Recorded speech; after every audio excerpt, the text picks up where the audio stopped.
There are huge differences between 1776 and 1789, and specifically cultural Marxism. One is their source. One comes from the Bible, the other from the French Enlightenment. Another is their attitude to humanity. The biblical revolution is realistic. That's why you have checks and balances to limit the abuse of power, whereas the French Revolution is utopian. But you move down to the big differences. When it comes to freedom, the Bible has strong views for human freedom. Not only cultural Marxism, but atheists at large don't. Determinism and so on. But currently, the big difference is justice. Take, say, the killing of George Floyd. But here the differences are very important. They both agree there is injustice.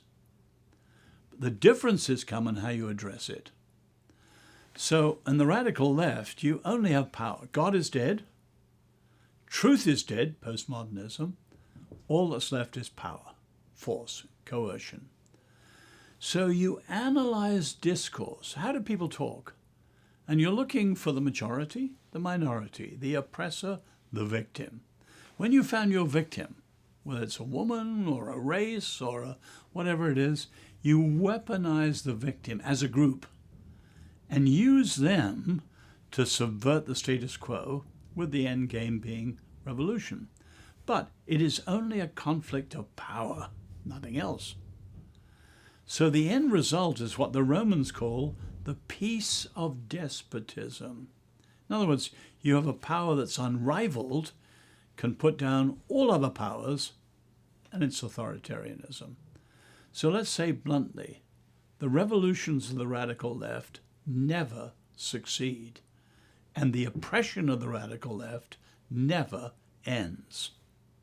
Now you compare that with a Jewish and Christian answer, the biblical answer. I'll just mention single words. You use truth to address power.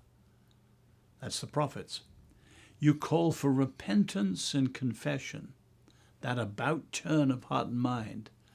Even Michel Foucault, the postmodernist who hates the Christian faith, argues that confession is admirable. It's a very rare moral act. Why?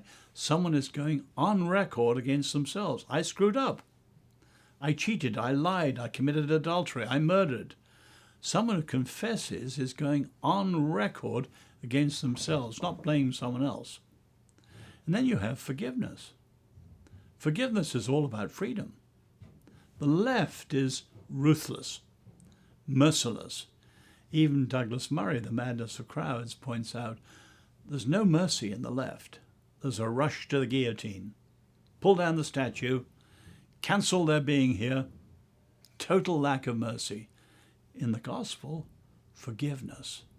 The past is forgiven, you're freed from the burden.